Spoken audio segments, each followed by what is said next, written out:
The book is aimed at the so-called creationists who spent a lot of time discrediting Darwin and trying to dissuade schools from teaching evolution. You don't see hardly any of this in Canada. I mean, is this group even large enough to be bothered with?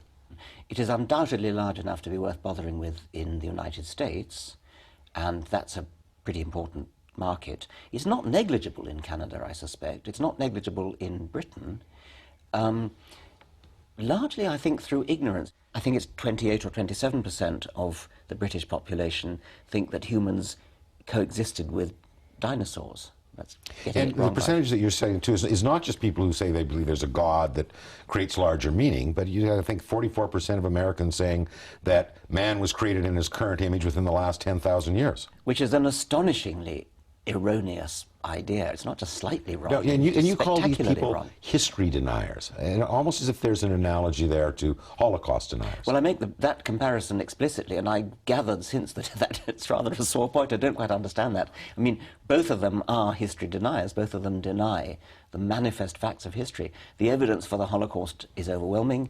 The evidence for evolution is overwhelming. Both happened in the past, so you can't actually see it happening before your very eyes. In the case of the Holocaust, we do, of course, have eyewitnesses, but eyewitness evidence is not the most compelling evidence anyway. In the case of evolution, there's a certain amount of eyewitness evidence, but obviously, and I've got a chapter on that called Before Your Very Eyes, but eyewitness evidence isn't the only kind of evidence, and I use the analogy of the detective coming on the scene of a crime after it's happened. So you can't actually have any eyewitness evidence. You can't see the crime being committed.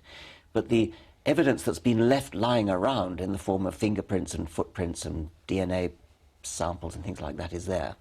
And that's what we have in the case of evolution. And it is totally overwhelming. It is at least as strong as the evidence for the Holocaust. Both are history deniers. Before we get into that evidence, because I know our viewers will find it fascinating in its own right, I mean, we make a point that one of the problems of providing a proof of evolution rests in the very notion of what is a theory. Yes. Explain that to me. Well, the word theory is rather a pernicious word because it has two rather different meanings. To a scientist, theory is something like the heliocentric theory of the solar system, or the theory of gravitation, right, which is not the same as the colloquial meaning of theory, which is sort of something more akin to hypothesis, something that is just a kind of guess, and it might be true and it might be false, and nobody's ever proved it. Hence the phrase, evolution is only a theory. Where's your evidence? You've never found the missing link, etc. Prove it.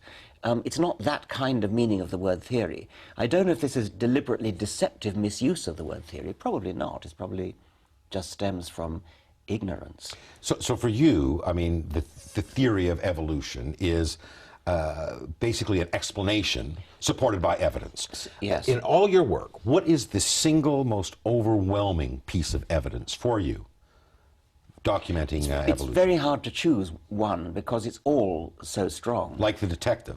It's finding That's all the pieces together. Like the detective. I suppose one thing I would say is that fossil evidence is not the most compelling evidence. Fossil evidence is very compelling, but it's not quite the most compelling evidence. I suspect the most compelling evidence would either be the evidence from geographical distribution. The detective finds that the distribution of animals and plants over the islands and continents of the world is exactly what you'd expect. Expand on that, because this is very interesting. The whole notion that the tectonic plates and continental drift provides fantastic evidence for evolution. Yes. If you think about how the animals and plants should be distributed if God had put them there, there seems no obvious reason why God would have deliberately put animals and plants on islands and continents in such a way as to make it look as though they'd evolved. So Darwin, for example, looked at the Galapagos Islands and noticed that the animals there are recognizably of a South American type. They're sort of pretty good affinity to South American animals, but they were different enough that you could none of them were actually the same as South American animals. And moreover, even on the different islands within the archipelago, they were somewhat different. And everything fell into place when Darwin later realized that it could be explained if you assume that a rare individual, or pregnant female or something of that sort, a few individuals perhaps, drifted across from South America in a very rare event. I mean, the sort of thing that only happens once every 1,000,000 years or so. Very rare. And then once they got there, they then started to change and modify themselves. They evolved quite uniquely because of the geographic isolation. That's right. And then if you look at the different islands within the archipelago, where the distance apart is a matter of tens of miles rather than hundreds of miles, they're much closer to each other. And so once again, you have rare drifting from one island to another, but not so rare, because 20 miles is a lot easier to drift across than 600 miles, which is the distance from South America. But there is a reason there are no platypuses in Canada. That's right, and that you find them only in Australia. Only marsupials in Australia, basically.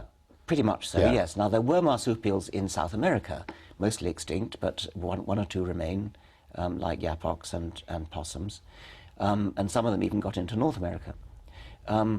So the distribution of animals is precisely what you'd expect if a rare immigrant got in there at some early point.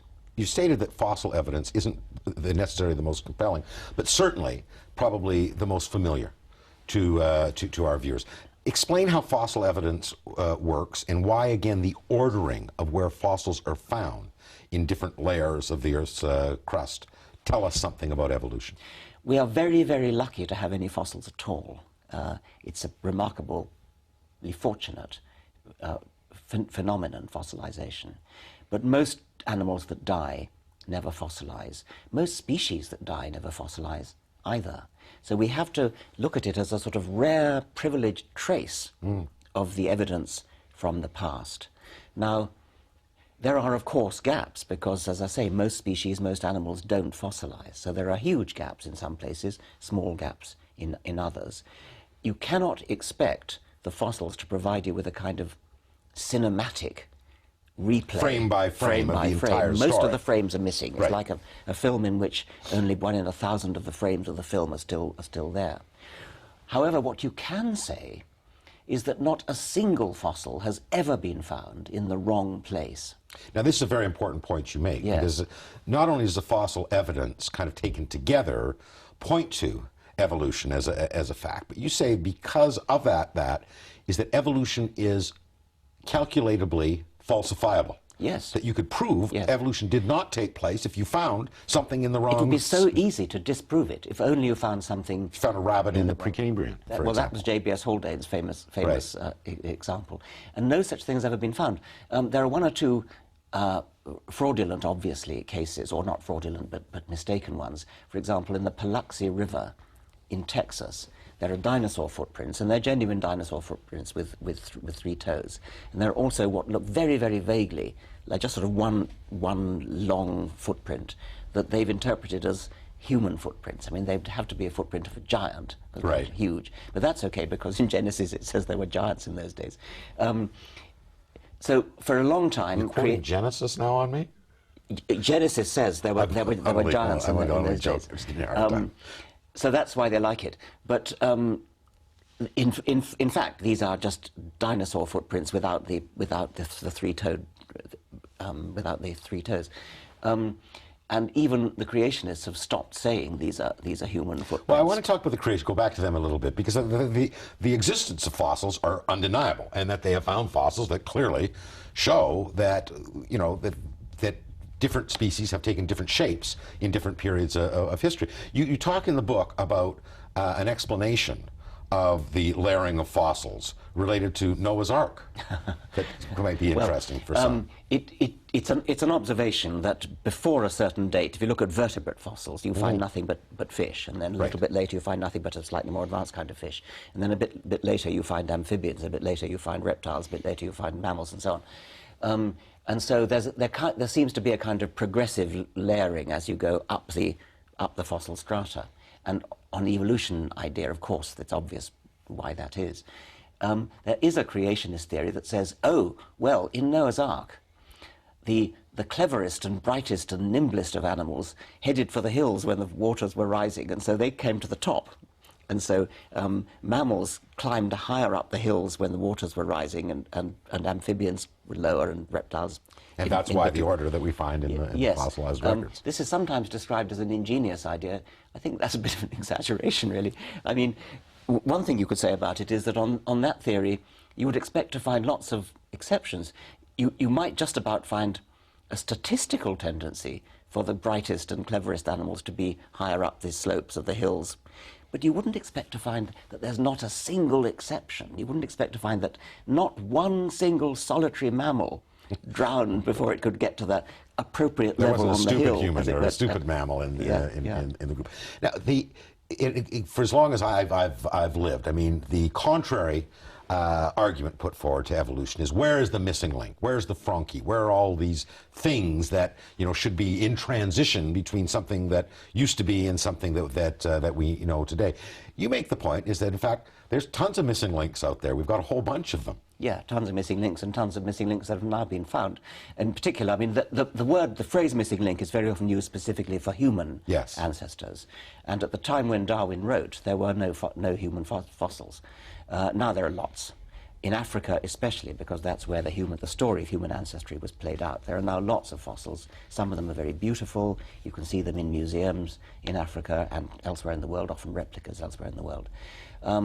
Now, Frankies, that's another order of stupidity, that particular phrase, that particular word. This is the idea that why isn't there an intermediate between a frog and a monkey? Or the other one is a crocoduck. Why is no intermediate? Right. That monkeys are not descended from frogs. I mean, monkeys and frogs are cousins. They're contemporaries of each other. You wouldn't expect to see a Frankie anyway. You would expect to see, or a crocoduck, you would expect to see intermediates between older fossils and younger fossils, and those we do see. We see them in the human record, we see them in the horse record, we see them in the whale record, we see them abundantly in mollusk and arthropod, the crustaceans and things like that records. We see plenty of intermediates between old fossils and young fossils. We see medium-age fossils in between. That's what you expect to see. You do not expect to see intermediates between one modern animal and another. On the monkey front, is that I think this also affronts some of our kind of modern conceit about being a human being. That we can't be evolved from monkeys. I mean, you make the point that our evolution is a little bit more diffuse than that direct line. Tell us a little bit about our family tree, our evolutionary family tree. If you go back some 25 million years to see what our ancestor would have looked like then, it would have looked pretty much like a monkey. So we're not descended from modern monkeys. Modern monkeys and we are descended from older animals, which were much more like modern monkeys than they're like us, and so it would probably have been reasonable to call them monkeys. We are not descended from chimpanzees. Chimpanzees are descended from the same common ancestor as we are, which lived about 6 million years ago. It would have looked more like a chimpanzee than like a human, but you wouldn't call that a chimpanzee by any means. It certainly wasn't a chimpanzee. So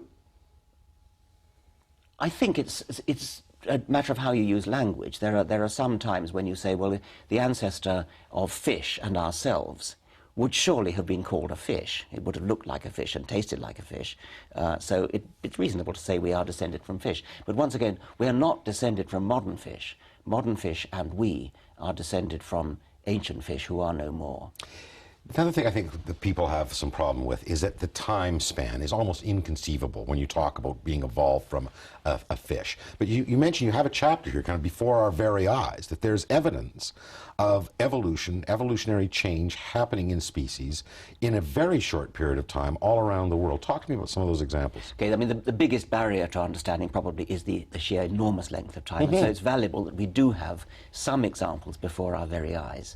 Inevitably, however, they have to be relatively small amounts of change, because before our very eyes is a timescale of decades. And so we can't expect to have too much evolution going on in that time.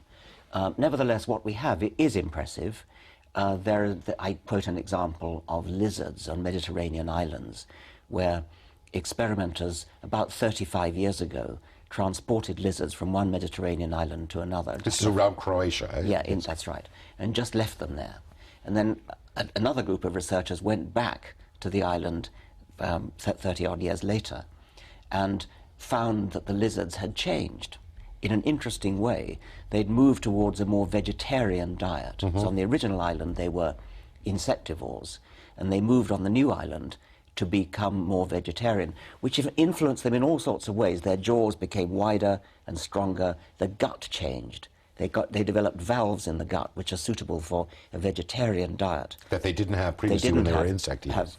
Previously. So this is in a matter of a few decades. The tusks on elephants. Tusks on elephants, that's a less clear case. The elephant life cycle is very slow. It's very, Darwin actually used it as an example because it's legendarily slow turnover. But if you look at the records of shootings of elephants in Uganda from about 1928 to about 1958, another period of about 30 years, you find that the tusks get smaller and smaller as the decades go by. Now that looks like a natural selection effect because both poachers and legitimate hunters would have been going after the biggest tuskers for their ivory. And whether it's actually an evolutionary change is less clear. It could just be that we're seeing natural selection itself, the decimation of the big tuskers, and so that's why the average tusk length goes down. And no doubt it will have had some genetic impact on the gene pool of the population, but it may be that we're not seeing that so much. I suppose the best example I've quoted in the book is the example of bacteria, because unlike elephants, which have a life cycle measured in decades, bacteria have a life cycle measured in minutes. So and you can see evolution in E. coli, for example. That's right. The human embryo you also cite is a very interesting example. Yes, I mean, my chapter on that is about, it really takes off from a famous story, again, about J.B.S. Haldane. After a lecture, he was once challenged by a lady who said that she simply couldn't believe that something as complicated as a human could have evolved from, in those days she would have said an amoeba, one wouldn't say that anymore, even given billions of years. And Haldane said, "Madam, you did it yourself, and it only took you 9 months." So that's the lead-in to my chapter on embryology, which is a bit of a peripheral chapter, but it's sort of showing partly that embryos, including human embryos, have vestiges of past organs like gills. That's been well known, and tail and hair and things like that. Well, that's an interesting lead-in to, again, a major part of the whole notion of intelligent design is not simply the majesty and the awe, but the perfection. I think someone said, you know, the notion that this happened by accident, as if a whirlwind came and picked up debris and reassembled a jumbo jetliner. You talk about unintelligent design, examples in nature that don't make much sense at all. For example, the larynx of a giraffe. Why is this important to you? If it had been designed, then an animal would look as though it had been perfect from the start. It would not show evidence of error. There are numerous examples in animals of the legacy of history. There is a nerve in mammals which supplies the larynx, the voice box, and it starts in the brain, and it goes. What it should do, if it was well designed, it would go straight to the larynx. That's what it's for. In fact, what it does is it goes down into the chest, loops around a major artery in the chest, and then goes back up to the larynx. Well, in a human, that's a bit of a detour. In a giraffe, it's a 15-foot detour. And I've actually taken part in a dissection of a giraffe's neck in order to find it, and we found it. And sure enough, it goes right past the larynx on its way down, goes within an inch or so of the larynx, and it could so easily, any designer worth his salt would have simply stopped it there, because that's where it's going. Instead it goes down into the chest, 15 foot, loops back up again. That's a beautiful, elegant example of a piece of bad design. It works. The tinkering after the event no doubt cleans up the mess, but it's not the way a designer would have made it. And I found, looking at that giraffe stretched out on the operating table, it was, to me, a very eloquent testimonial to the fact that either there's no designer or he's a very bad designer. The form of the animal is the way you'd expect it to be if it had been evolved by gradual degrees from a historical origin, rather than if it had been an engineer sitting at a drawing board and saying, "Oh, no, that design won't do, we'll toss it away and start again." An example would be the tube that leads from the testes in a mammal to the penis. The most direct route is not taken. Instead, the tube goes up, loops its way around another tube, the one that leads the urine from the bladder down, from the kidneys to the bladder, loops its way around this other tube and then goes to the penis finally. That is a detour. It doesn't make any sense. No designer would ever have planned a detour of that kind. The human eyeball is also kind of a design cock-up in your perspective. The retina in mammals and fish, in all vertebrates, faces backwards, so that if you can think of them as photocells, the cells that are actually collecting the light are at the back of the retina, not the front of the retina. The front of the retina is occupied by all the blood vessels and nerves and all the sort of infrastructure, which clearly, if a designer had done it, would be at the back. I mean, you don't put the infrastructure and all the wires in the way of the light. You put it at the back. It's because of history. It happened to be the way it evolved originally. That's the way it's been ever since. There's been lots of tinkering ever since to, as it were, make good the mistakes after they're made. But any designer worth his salt would have simply said, oh, we'll start again and turn it round. The obvious thing to do. Now, in Darwin's time, neither he nor any scientist really had any understanding of genetics or DNA in particular. How has that aspect of science changed the evidentiary base of evolution in the ensuing period of time? It's changed it enormously. The DNA code is digital and it's universal. It's the same in all living creatures that have ever been looked at. And that means that you can take any two animals or plants you like and you can find recognizably the same genes. You can say there are minor differences, and you can actually count the number of differences. It's scary how close we are to worms, for example. Yes, and some genes are much more similar than others. There are some genes that the geneticists use the word conserve, that are conserved over the whole of the animal kingdom, for example. Other genes that change a lot. But so you can say this is the same gene in a worm as in a human, and you count the number of differences between them. You literally count the number of letters that are different in a piece of text. It is text, it's digital information, and you count it. Now, you find if you do that for one gene that you get a nice, pretty tree diagram. It's a pedigree, it's a family tree. That's the only sensible explanation for it. Then you do the same thing for a different gene, and another gene, and another gene, and you always find the same tree. It all fits the pattern of a family tree, a single tree of life, the one true tree of life. Now that is overwhelmingly powerful evidence for evolution. It even works for so-called pseudogenes, which are genes that have lost their function, that no longer do anything. They're just sitting there, like relics of a chapter you once wrote sitting on your hard disk. They're still sitting there, and you can still read them, but they don't do anything. And yet even they show precisely the same tree when you compare the differences between one species and another. You use the words time and time again, and I haven't noticed it in a lot of other work, is that it's non-random selection. Explain to me why that's important. It's very important because the opposition to evolution very often comes from people who mistakenly think that it's a random theory. So they will think that it's chaotic. Yes, they will think that just because it's elegant and complicated and couldn't possibly come about by random chance, therefore it must have been designed. They think the only alternative to random chance is design and vice versa. Well, it's not. Natural selection is not random chance, and it's not design.